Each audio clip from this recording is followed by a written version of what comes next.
With a lot of this hoof prep, less is more as far as getting good scores. Like Dusty wire brushed those feet and those soles are clean. A lot of these feet, you can actually get a lot of your knife work done with your butcher block before time ever starts if you just really, really brush the bottom of that foot. And looking at this horse's foot, if I drew this horse, I probably wouldn't even take the time to touch that sole with my knife, other than right there maybe at the toe to really find that sole wall junction.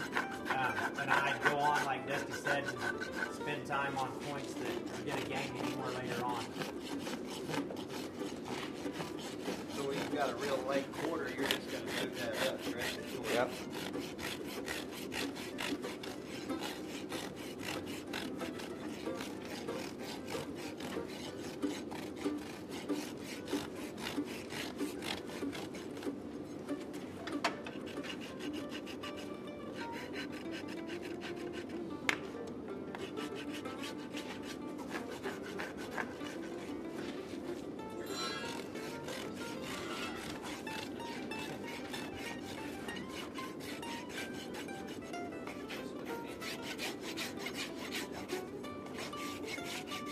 So the whole time Dusty's shaping on that foot, it's running through his head what we're giving a prescription on this test.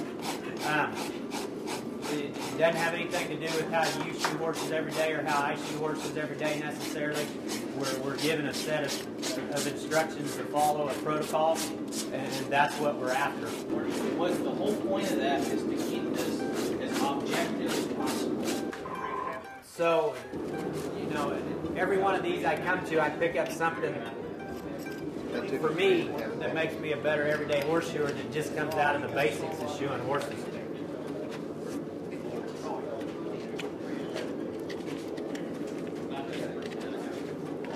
That took you 3.5 minutes. Cool. When you get your horse tomorrow and you look over it and have your testers look over it,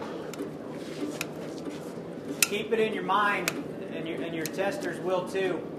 I mean, we're here for the horse. We're still shoeing a horse, and whatever we end up doing on the test or you end up doing, it's got to be a good outcome for the horse. So if there needs to be an adjustment made on how you approach the horse, you know, we're still going to benefit the horse out of this deal.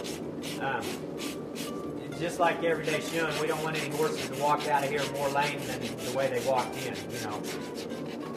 So keep that in mind. We helped this horse already because he probably actually got some grain when the guy went to catch him. So I've already done my job for old Fluffy.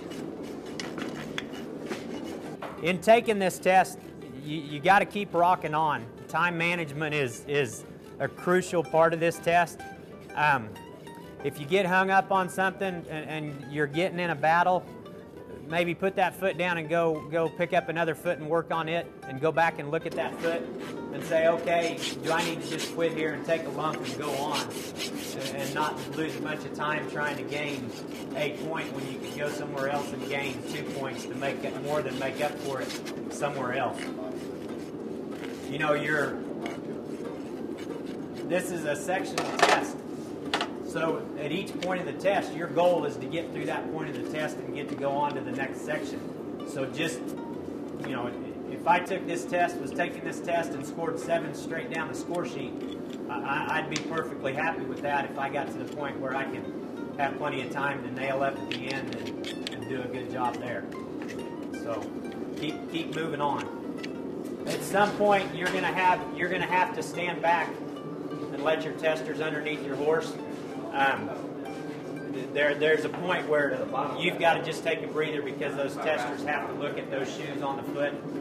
So just step back and, you know, relax there for a couple minutes, and we'll make sure that we don't hold you up an excessive amount so that, you know, you can get finished up. But you've got to allow a little bit of downtime in your program there at the end. Well, plan that where it's a minimum. Yes. Because the only time you should ever have to wait on your tester is when you're waiting to be able to nail on.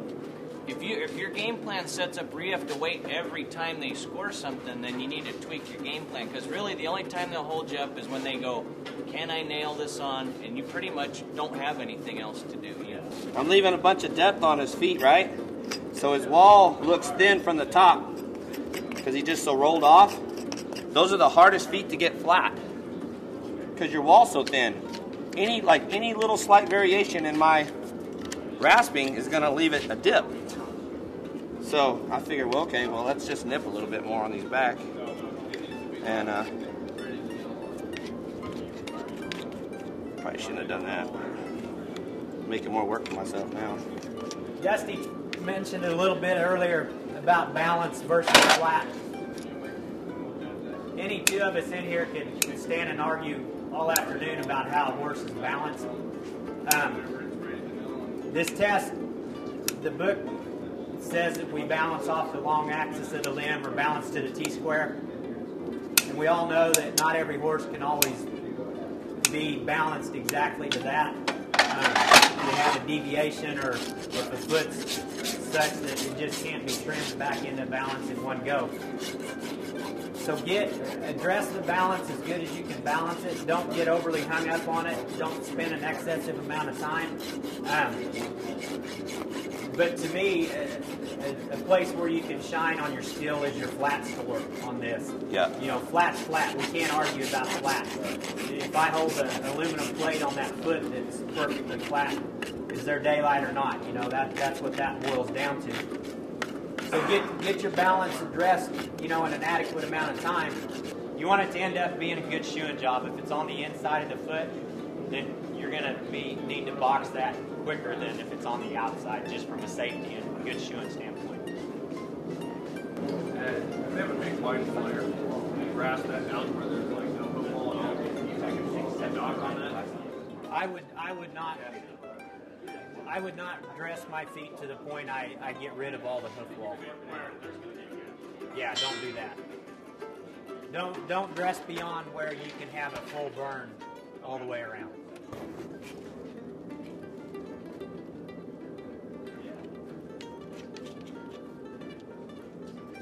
I think one of the cool things about this test, you know, they were talking about a quarter that's broken out and do you need to box that shoe off? I've learned so much about good horseshoeing standing and listening to this discussion that you're liable not to get anywhere else. You know, if we have a quarter missing on the inside of a foot, we need to box any flat steel off so the horse doesn't step on it with these other shoe and pull that shoe off or hit himself somewhere, you know.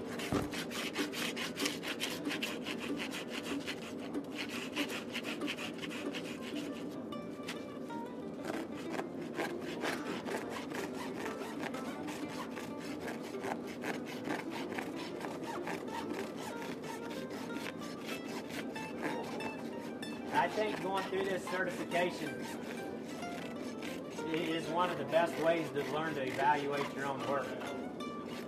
It's easy to be the hero every day when you're out shoeing by yourself. But when you can go out and shoe by yourself and then step back and really evaluate that work and where your weak points were, that's when you can start teaching yourself more stuff about shoeing horses.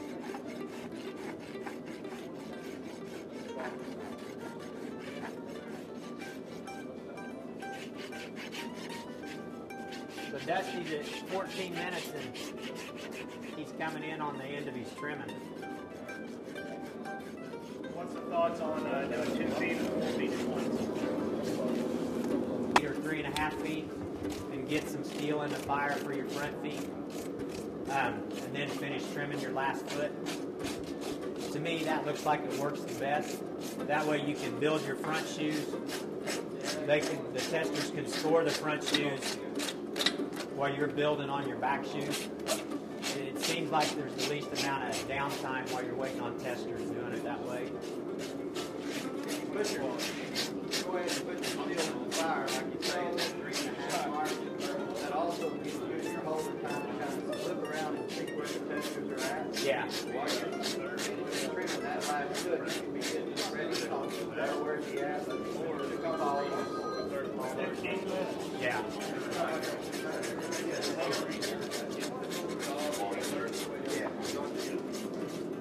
go through and trim all my feet. Before I have the tester come score those feet, I like to take one more look at them, go pick them up again and re-side them and look at the level and everything. These feet are going to be a little bit wet tomorrow, so they're going to settle a little bit.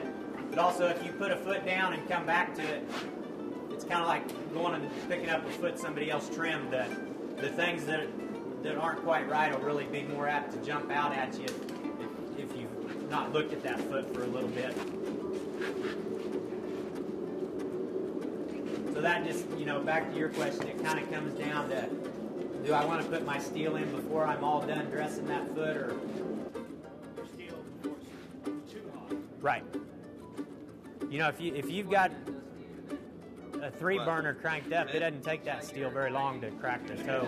Yeah. 14 1/4, so I'll take away 1.5 inches. So 13 1/4, 12 3/4.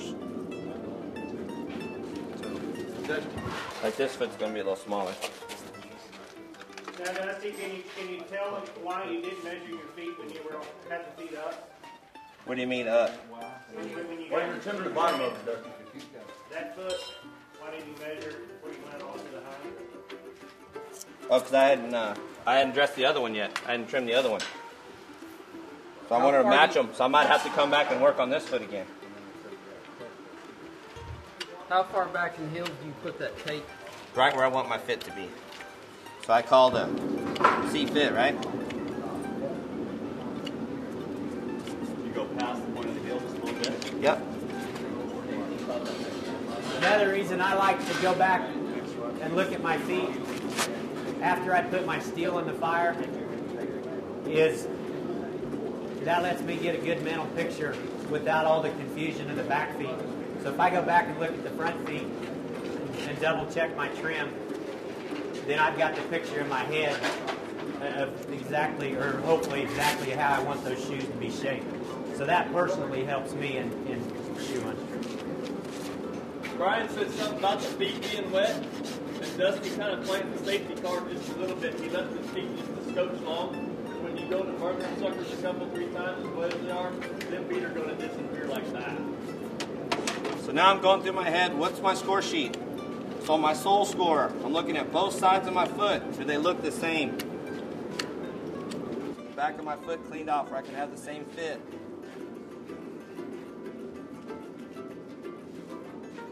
No seed of corn.